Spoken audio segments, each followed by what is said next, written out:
అందరికీ నమస్కారం. నేను మీ పరిమళ. శ్రావణ మాసంలో లక్ష్మీదేవికి మరియు దసరా నవరాత్రులలో అమ్మవారికి నైవేద్యంగా సమర్పించే వంటల సిరీస్లో భాగంగా ఈ రోజు నేను మీకు పెసరపప్పుతో బూరెలు ఎలా చేయాలో చేసి చూపిస్తున్నాను. మనం ఏ పూజ చేసుకున్నా, ఏ శుభకార్యం చేసుకున్నా ఈ బూరెలు తప్పక ఉండి తీరాల్సిందే. ఈ బూరెల్ని పూర్ణాలని కూడా అంటారు. ఈ పెసరపప్పు బూరెలు ఎవ్వరు చేసినా చాలా బాగా కుదురుతాయి, అలాగే చాలా రుచిగా ఉంటాయి. ఇక పెసరపప్పు బూరెలు ఎలా చేయాలో చూద్దాం. ముందుగా 1/2 కిలో పెసరపప్పును తీసుకుని ఒక్కసారి కడిగి గంటన్నర సేపు నానబెట్టుకోండి.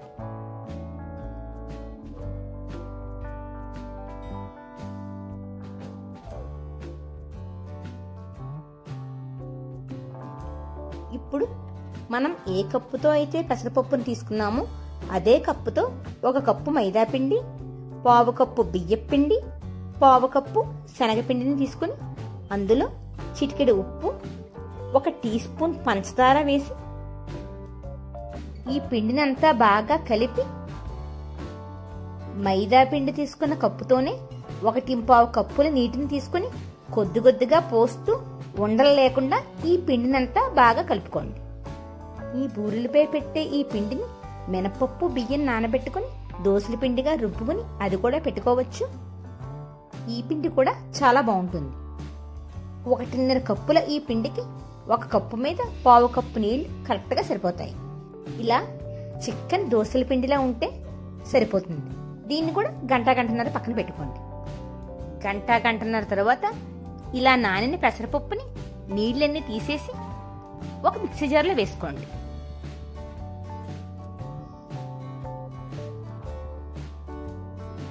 పెసరపప్పుని ఎక్కువ గ్రైండ్ చేయవలసిన అవసరం లేదు. మొత్తం పెసరపప్పుకి 50 ml వాటర్ వేసుకుని 2 నిమిషాలు గ్రైండ్ చేసుకుంటే సరిపోతుంది. ఇలా కొద్దిగా నీళ్లు పోస్తూ మరీ మెత్తగా కాకుండా గ్రైండ్ చేసుకోండి. ఇలా గ్రైండ్ చేసుకుంటే సరిపోతుంది. రుబ్బిన పిండిని నెయ్యి రాసిన ప్లేట్లో ఇలా ఇడ్లీలా వేసుకోండి.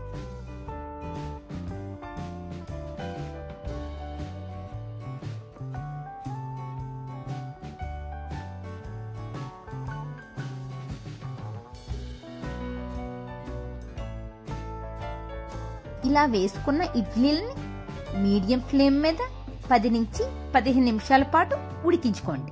15 నిమిషాల తర్వాత ఇలా ఇడ్లీలు బాగా ఉడికాయి. ఇప్పుడు స్టవ్ ఆఫ్ చేసుకుని వీటిని చల్లారనివ్వండి. ఈ ఇడ్లీలు కొద్దిగా చల్లారాక చిన్న ముక్కలుగా కట్ చేసుకుని మిక్సీ జార్లో వేసుకుని గ్రైండ్ చేసుకోండి. దీన్ని మరీ ఫైన్గా గ్రైండ్ చేయకండి. ఇది కూడా కొంచెం పలుకుగానే ఉండాలి.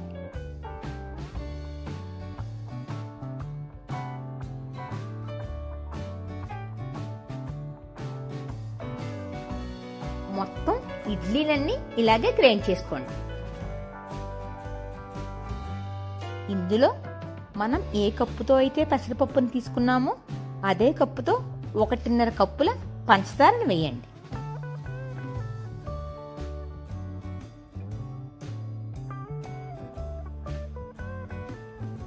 పంచదారను వేసి బాగా కలుపుకోండి. ఇందులో 1/2 టీ స్పూన్ యాలకుల పొడి వేసుకోండి. 5 నుంచి 10 నిమిషాల సేపు ఇలా బాగా కలిపితే పంచదార అంతా కరిగి పూర్ణమంతా ఇలా మెత్తగా అవుతుంది. ఈ పూర్ణాన్ని మీకు కావలసిన సైజులో ఉండలు చేసుకోండి. ఈ పెసరపప్పు పూర్ణాన్ని పంచదార పాకం పెట్టి కూడా చేసుకోవచ్చు. మరోసారి పాకం పెట్టి ఎలా చేయాలో నేను చేసి చూపిస్తాను. ఇందులో మీకు నచ్చితే పచ్చి కొబ్బరిని కోరుకుని వేయించుకుని వేసుకున్నా కూడా చాలా బాగుంటుంది. ఇప్పుడు ఈ పూర్ణానంతటిని కూడా ఇలా ఉండలకని చేసుకోండి. మీరు ఈ సైజు కన్నా కూడా ఇంకా చిన్నవి చేసుకోవచ్చు. ఇప్పుడు ముందుగానే కలుపుకున్న మైదా పిండిలో చిటికెడు బేకింగ్ సోడా వేసి బాగా కలుపుకోండి. డీప్ ఫ్రైకి సరిపడా ఆయిల్ పెట్టుకుని ఆయిల్ వేడెక్కాక ఈ పూర్ణం ఉండల్ని ఇలా పిండిలో వేసుకుని ఇలా ఒక్కొక్క ఉండని ముంచుతూ మీడియం ఫ్లేమ్లో ఈ బూరెలను వేయించుకోండి.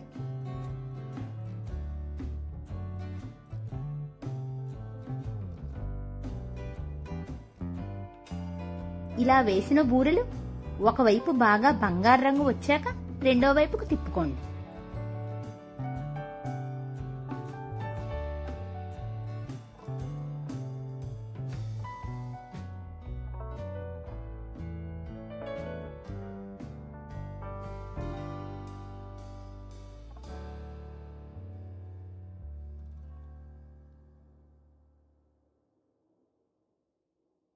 ఇలా బంగారు రంగు వచ్చాక బూరెలను బయటికి తీసి మిగతా బూరెలను కూడా ఇలాగే వేసుకోండి. ఈ బూరెలు వేసుకోవడానికి కొంచెం ప్రాసెస్ ఉన్నా కూడా ఈ బూరెలు ఎవరికైనా పర్ఫెక్ట్ గా కుదురుతాయి.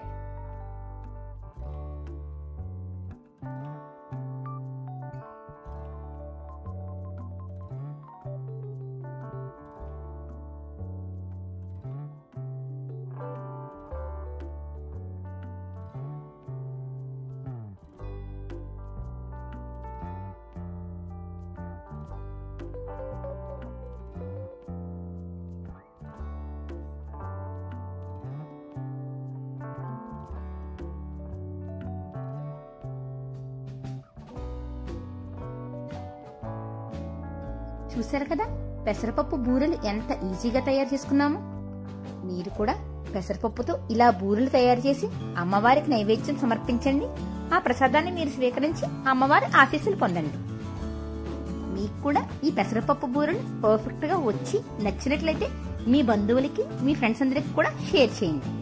ఈ బూరెలు 3 నుంచి 4 రోజుల పాటు ఫ్రెష్ గా ఉంటాయి. మీకు కనుక మా రెసిపీస్ నచ్చినట్లయితే లైక్ చేయండి, షేర్ చేయండి. ఆహా ఓహో రెసిపీస్ సబ్స్క్రైబ్ చేయడం మాత్రం మర్చిపోకండి.